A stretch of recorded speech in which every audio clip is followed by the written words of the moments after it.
Bulletin का आगाज करेंगे अच्छी खबर के साथ। हुकूमत ने पेट्रोलियम मसनूआत की कीमतों में कमी कर दी है। नोटिफिकेशन के मुताबिक पेट्रोल की कीमत में 5 रुपए 66 पैसे, डीजल की कीमत में 1 रुपए 39 पैसे और मिट्टी के तेल की कीमत में 3 रुपए 26 पैसे की कमी की गई है। पेट्रोल की नई कीमत 263 रुपए 2 पैसे फी लीटर मुकर्रर की गई है। डीजल की नई कीमत 275 रुपए 41 पैसे और मिट्टी के तेल की नई कीमत 181 रुपए 71 पैसे, जबकि लाइट डीजल ऑयल की नई कीमत 162 रुपए 76 पैसे फी लीटर मुकर्रर कर दी गई है।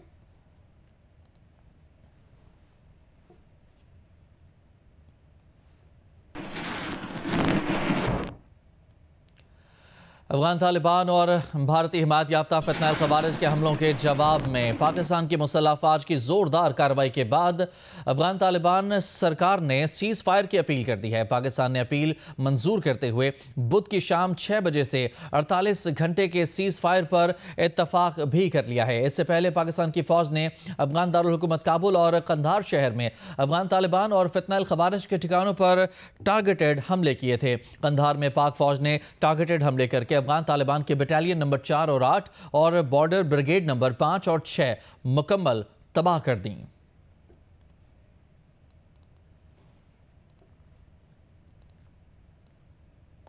बलूचिस्तान में स्पिन बुलदक, नौशकी, चमन, जोब और केपी के जिला कुरम में अफगान तालिबान ने हमले किए, जिन्हें पसपा करते हुए पाक फौज ने अफगान तालिबान और भारतीय हिमायत याफ्ता फितना अल खवारिज को भारी जानी और माली नुकसान पहुंचाया। 250 से ज्यादा हलाकतों के बाद अफगान तालिबान सीज फायर की दरखास्त करने पर मजबूर हो गए। पाक फौज ने भारी तोपखाने और मार्टर गोलों का इस्तेमाल किया।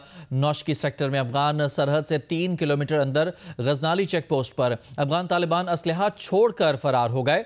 पाकिस्तानी फौज ने पोस्ट पर पाकिस्तानी परचम लहरा दिया। चमन और जोब सेक्टर्स में भी खारजियों की पनागाहें और चेक पोस्टें तबाह कर दी गईं। स्पिन बुलदक में पाक फौज की जवाबी कार्रवाई में 15 से 20 अफगान तालिबान मारे गए। कुरम सेक्टर में रात गए अफगान तालिबान के हमले पर पाक फौज की जवाबी कार्रवाई में 25 से 30 खारजी और अफगान तालिबान मारे गए।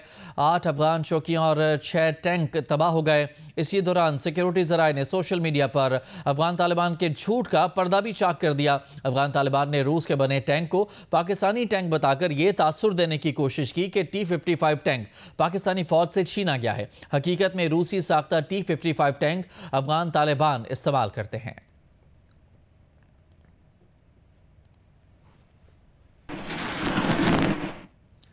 वज़ीर दिफा ख्वाजा आसिफ ने कहा है कि अफगानिस्तान के साथ 48 घंटे की जंग बंदी हुई है। मैं नहीं समझता कि ये सीज फायर ज़्यादा देर निकाल पाएगा। जियो न्यूज़ के प्रोग्राम आज शाहजेब खानजादा के साथ में बात करते हुए उन्होंने कहा कि अफगान तालिबान ने न जाने किस कबाड़ी से टैंक ले लिया और अब झूठ बोल रहे हैं। ऐसा टैंक हमारे पास है ही नहीं। अगर इन्होंने जंग को बढ़ाया तो अपनी पूरी ताकत से जवाब देंगे। वज़ीर दिफा ने कहा कि अफगान तालिबान इस वक्त भारत की प्रॉक्सी बने हुए हैं। तालिबान के फैसले दिल्ली से स्पॉन्सर हो रहे हैं। सदर ट्रंप ने जंग बंद कराई हैं। अगर वो यहां भी जंग बंद कराना चाहते हैं तो खुशामदीद। 48 घंटे का जो है एक लल जो है वो हुआ है, बड़ा फ्रेजाइल है। कोई मैं नहीं समझता कि ये कोई ज्यादा देर निकाले। ये आई हैव माई डाउट्स कि ये होल्ड करेगा, क्योंकि तालिबान जो है उनके जो फैसले जो है ना वो सारे दिल्ली से स्पॉन्सर हो रहे हैं। इस वक्त काबुल जो है वो दिल्ली की प्रॉक्सी वॉर लड़ रहा है। इस बात का खतरा है कि वो फिर बाकायदा तौर पर तहरीक तालिबान को इस बात के लिए कह रहे हो कि पाकिस्तान के अंदर कार्रवाइयां और शिद्दत के साथ बढ़ाई जाएं। एक्टिवली वो शामिल हो गए हुए हैं ना इस वक्त तो उनके साथ। ये दोनों फ्रेंचाइज जो है एक ही चीज है, इसमें कोई फर्क नहीं है दोनों में। इनका एक ही मंबा है, एक ही सोर्स है। अफगान हुकूमत के तर्जुमान का भी ये कहना कि आपका बतौर वजीर दिफा DGISI और दीगर 2 जर्नल्स की वीज़ों की दरख्वास्तें मुस्तरद की गई हैं मुतादिद बार। ये हॉस्टिलिटीज स्टार्ट होने से पहले, मैं आज से कोई हफ्ता 10 दिन 12 दिन पहले की बात है, तो उस वक्त हमने अप्लाई किया था, लेकिन हमने वीजे नहीं लगवाए। हमने फिर वापस ले लिए क्योंकि हॉस्टिलिटी स्टार्ट हो गई थी, इसलिए वहां पे जाना फजूल था। उनकी कोई नीयत नहीं है कि यहाँ पे अमन हो। ट्रंप का कोई किरदार हो सकता है आगे जाके इस सीज फायर को होल्ड कराने में, मामले को आगे बढ़ाने में? Most welcome, most welcome. Pakistan ने क्या एयरफोर्स को इस्तेमाल करते हुए काबुल तक हमले किए हैं? क्या मिसाइल दागे गए पाकिस्तान की तरफ से? एनी पार्ट ऑफ अफगानिस्तान हमारी इस वक्त जो है कैपेबिलिटी है कि हम उनको अटैक कर सकते हैं और करेंगे। डीप इनसाइड जो है वो हमले हुए हैं इनसाइड अफगानिस्तान। सदर मुमलिकत आसिफ अली जरदारी से वज़ीर आज़म शहबाज शरीफ और फील्ड मार्शल आसिम मुनीर ने अलग अलग मुलाकातें की हैं। सदर और वज़ीर आज़म ने मौजूदा सिक्योरिटी सूरत हाल पर गौर किया। फील्ड मार्शल आसिम मुनीर ने सदर को अफगान तालिबान की जारहाना और इश्तियाल अंगेज़ कार्रवाइयों से आगाह किया। सदर ने अफगान बॉर्डर पर सरहद पार हमलों का फौरी और पेशावराना जवाब देने पर पाक फ़ौज की तारीफ़ की। पाक फ़ौज की क़ुव्वत, जुर्रत, सलाहियत और तैयारी पर मुकम्मल एतमाद का इजहार किया।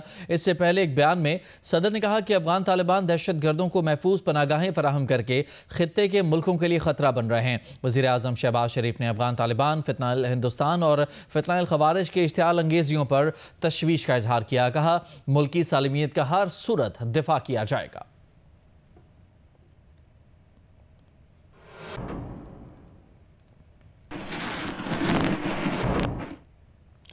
शुमाली वज़ीरिस्तान में मिरान शाह चेक पोस्ट के करीब हिलाल अहमर की गाड़ी पर फायरिंग हुई है। पुलिस के मुताबिक हिलाल अहमर की गाड़ी पर 4 गोलियां लगी हैं, ताहम गाड़ी में मौजूद तमाम अफराद महफूज रहे। मुल्ज़िमान फायरिंग करके फरार हो गए।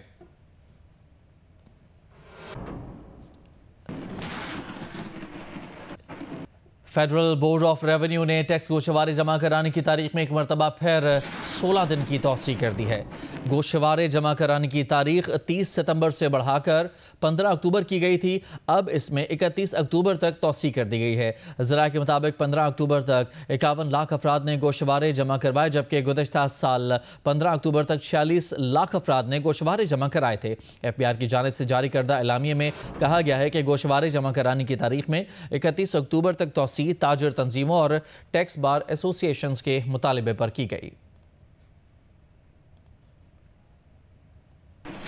नौमुंतखब वज़ीर आला खैबर पख्तूनख्वा सोहेल अफरीदी ने अपने ओहदे का हल्फ उठा लिया। गवर्नर खैबर पख्तूनख्वा फैसल करीम कुंडी ने उनसे हल्फ लिया। सोहेल अफरीदी कबायली अजलास से मुंतखब होने वाले सूबे के पहले वज़ीर आला हैं। हल्फ बर्दारी की तकरीब में कारकुनान की जानिब से बेनज़मी का भी मुजाहिरा किया गया। मज़ीद बता रही हैं नादिया सुबुही इस रिपोर्ट में। हल्फ बर्दारी की तकरीब गवर्नर हाउस पेशावर में हुई, जहां सोहेल अफरीदी ने बतौर वज़ीर आला खैबर पख्तूनख्वा अपने ओहदे का हल्फ उठाया। गवर्नर फैसल करीम कुंडी ने उनसे हल्फ लिया। स्पीकर सूबाई assembly Babar Saleem Swati, deputy speaker सूबाई असेंबली सुरैया बीबी, साबिक गवर्नर शाह फरमान, अरकीन सेनेट और अरकीन कौमी सूबाई असेंबली, PTI के सूबाई सदर जुनेद अकबर, मरकजी general secretary PTI Salman Akram Raja, chief secretary Khyber Pakhtunkhwa Shahab Ali Shah, IG Khyber Pakhtunkhwa Zulfiqar Hameed और कमिश्नर पेशावर समेत सूबाई महकमों के इंतजामी सरबराहान, सियासी और समाजी शख्सियात ने हल्फबर्दारी की तकरीब में शिरकत की। वज़ीर आला मोहम्मद सुहेल अफरीदी का ताल्लुक जिला खैबर से है। वो 2024 के आम इंतखाबात में PK 70 जिला खैबर से रुकने सूबाई असेंबली मुंतखब हुए थे। वो काफी अरसे तक इंसाफ स्टूडेंट्स फेडरेशन खैबर पख्तूनख्वा के सदर भी रहे। बाद में PTI की मरकजी एग्जीक्यूटिव कमेटी के रुकन बने। मौजूदा हुकूमत में सुहेल अफरीदी को पहले वज़ीर आला के मामले ख़ुसूसी बराई कम्युनिकेशन एंड वर्क्स तैनात किया गया। बाद काबीना में रद्दोबदल के बाद उन्हें वजीर बराए हायर एजुकेशन बनाया गया। कैमरामैन सिद्दीक बंगश और तारिक अली के साथ नादिया सबूही, जियो न्यूज़, पेशावर। वज़ीर आला खैबर पख्तूनख्वा सोहेल अफरीदी ने हल्फ उठाने के बाद जिन कामों को तरजीही बुनियादों पर लिया है, उनमें PTI कारकुन सनम जावेद का मामला और बानी PTI से मुलाकात सर फहरिस्त है। सनम जावेद के मामले पर नौमुंतखब वज़ीर आला ने IG खैबर पख्तूनख्वा को दस्तखत तलब किया और जमेरात के रोज़ तक इस मामले पर रिपोर्ट मांग ली है। बानी PTI से मुलाकात के इंतजामात के लिए सूबाई महकमा दाखिला ने वफाक और पंजाब हुकूमत को मरासला इरसाल कर दिया है।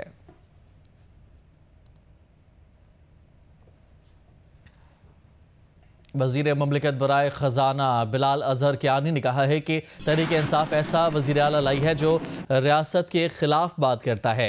प्रोग्राम कैपिटल टॉक में बात करते हुए तहरीक इंसाफ के रहनुमा शौकत यूसुफ ज़ई ने कहा कि अगर वज़ीर आज़म पेशावर में आकर हमारे वज़ीर आला के साथ बैठते हैं तो हम भी बैठेंगे, लेकिन अगर पॉलिसी बनाकर हम पर मुसल्लत करना चाहेंगे तो फिर रद्द अमल आएगा।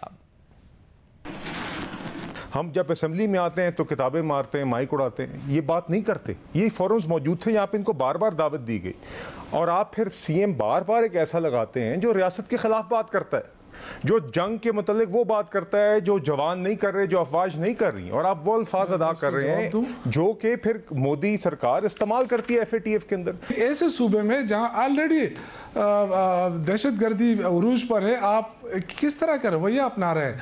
होना तो यही चाहिए था ना कि प्राइम मिनिस्टर फ़ोन करके उनको मुबारकबाद देते कि यंग लड़का आया है, हम आपके साथ मिलकर काम करते हैं, तो हम इसको वेलकम करते हैं। लेकिन जिस अंदाज से आप वहाँ पे पॉलिसी बना के फिर हम पे इम्प्लीमेंट करते हैं, हैं, फिर हमें कहते हैं कि जी आप मानो इसको।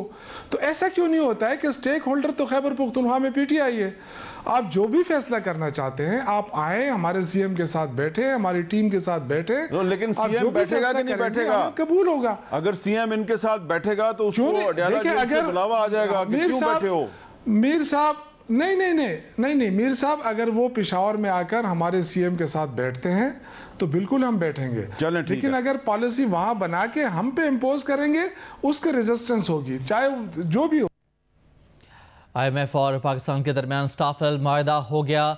बोर्ड की मंजूरी के बाद $1.2 अरब जारी किए जाएंगे। इस अदायगी के बाद पाकिस्तान को $7 अरब कर्ज प्रोग्राम और RFF के तहत $3 अरब 30 करोड़ मिल जाएंगे।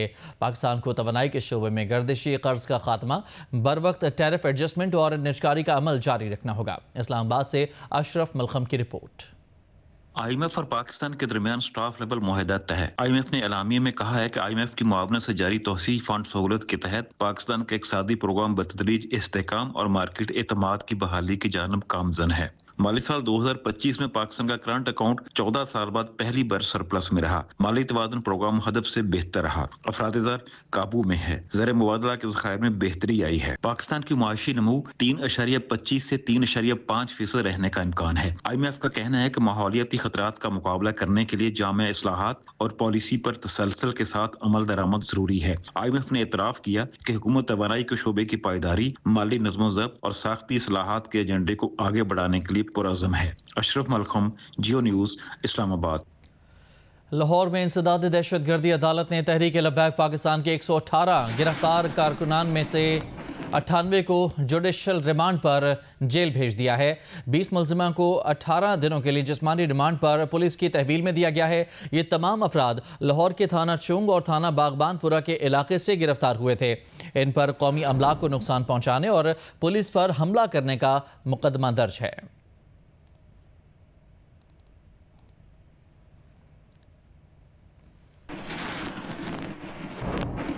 अमरीकी सदर ट्रंप को संभालना सिर्फ पाकिस्तानी वजीर आजम शहबाज शरीफ को आता है। बरतानवी अखबार द गार्डियन का मौक़िफ़। अखबार ने लिखा कि शर्म उल शेख में ट्रंप ने कई आलमी रहनुमाओं को ज़िच किया है। अतालवी वजीर आजम के हुस्न की तारीफ की। बरतानवी वज़ीर आज़म को इशारा दिया जैसे वो उन्हें गुफ्तगू के लिए बुला रहे हैं, मगर फिर वो खुद माइक संभाल कर उन्हें शर्मिंदा कर गए।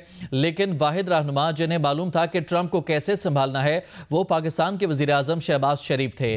द गार्डियन ने लिखा कि शहबाज शरीफ ने सदर ट्रंप की बहुत ज़्यादा तारीफ की। एक मौके पर ट्रंप ने स्टेज की जानिब वापस आना चाहा तो शहबाज शरीफ ने उन्हें रोक दिया और अपनी तकरीर का सिलसिला जारी रखा। गार्डियन के मुताबिक ट्रंप इस तकरीब में 2 घंटे से ज़्यादा ताख़ीर से पहुंचे। पहले उन्होंने मुत्तहिदा अरब अमारात के नायब सदर शेख मंसूर बिन जायद से मुलाकात पर उनकी जानिब इशारा करते हुए कहा कि उनके पास बहुत सारा कैश है। फिर अतालवी वज़ीर आज़म जॉर्जिया मेलोनी के हुस्न की तारीफ की।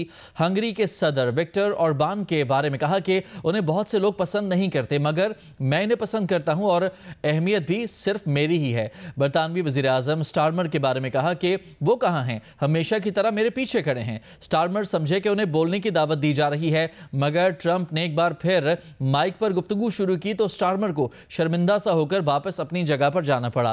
कनाडा के वज़ीर आज़म को शिकायत थी कि ट्रंप ने उन्हें वज़ीर आज़म के बजाय सदर क्यों कहा। ट्रंप ने उनसे कहा कि शुक्र करो तुम्हें कनाडा का गवर्नर नहीं कहा। गार्डियन के मुताबिक वाहिद रहनुमा जो ट्रंप को संभालने में कामयाब रहे वो पाकिस्तानी वज़ीर आज़म शहबाज शरीफ थे।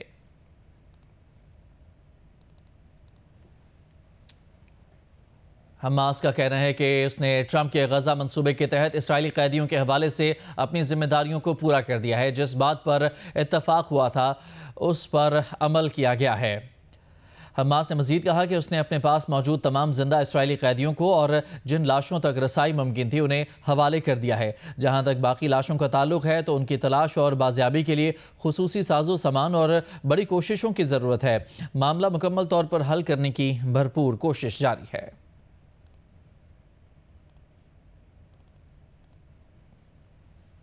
ISPR का कहना है कि भारतीय फौजी क़यादत का मनगढ़ंत और इश्तियाल अंगेज़ प्रोपेगेंडा दोहराना इंतहाई तशवीशनाक है। भारतीय फ़ौज के प्रेस रिलीज़ में तज़ादात इतने वाज़ेह हैं कि उन्हें जवाब देने के काबिल नहीं समझा जाना चाहिए। एक जौहरी क़ुव्वत की फ़ौजी क़यादत का सियासी दबाव में गैर ज़िम्मेदाराना बयानात जारी करना अफसोसनाक है। हर जारहती इक़दाम का जवाब तेज़, पुख्ता और भरपूर अंदाज में दिया जाएगा, जो आने वाली नस्लें याद रखेंगी।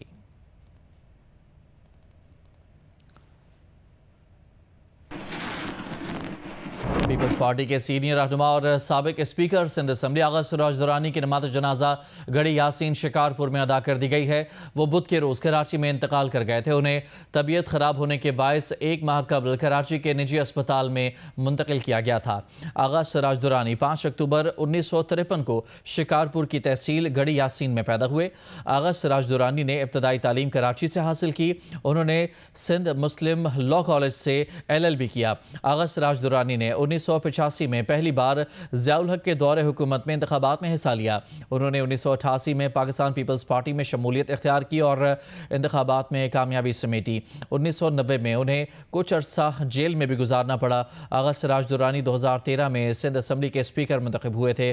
आगा सिराज दुरानी ने सोगवारान में 1 बेटा, 4 बेटियां, 2 बेवा छोड़ी हैं।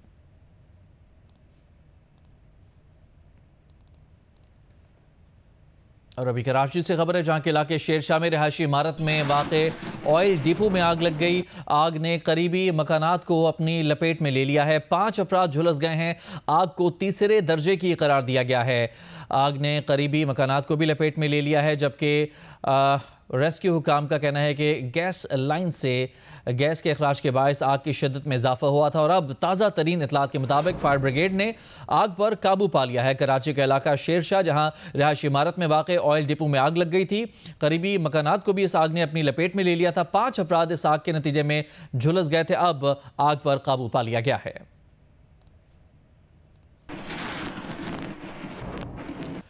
जापान के शहर टोयोटा में आलमी मेयर्स फोरम में मेयर कराची मुर्तज़ा वहाब ने पाकिस्तान की नुमाइंदगी की। फोरम में मौसमियाती तब्दीली से निमटने की हिकमत अमली और पायदार तरक्की के इक़दामात को उजागर किया गया। मुर्तज़ा वहाब ने कहा कि पाकिस्तान आलमी सतह पर मौसमियाती चैलेंजेस के मुकाबले के लिए मजबूत अज़्म के साथ खड़ा है और मौसमियाती तब्दीली के खिलाफ मौसर किरदार भी अदा कर रहा है।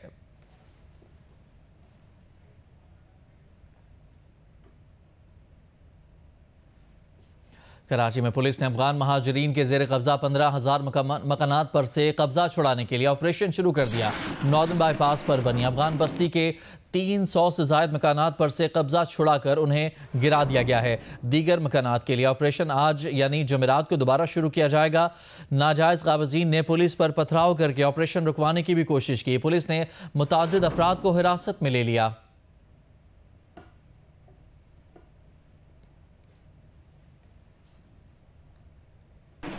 अमेरिकी सदर डोनाल्ड ट्रंप ने दोबारा इसराइली कार्रवाइयों से खबरदार कर दिया है। कहा कि हमास अगर गजा जंगबंदी बरकरार रखने में नाकाम रहा तो इसराइल दोबारा कार्रवाई कर सकता है। इसराइल चाहे तो हमास को दोबारा सख्त जवाब दे सकता है। फैसला हमास की जानिब से मुआहदे की अमल दरामद पर मुनहसर है। अमेरिकी सदर डोनाल्ड ट्रंप का यह बयान सामने आया, जिसमें उन्होंने दोबारा इसराइली कार्रवाइयों से खबरदार कर दिया है।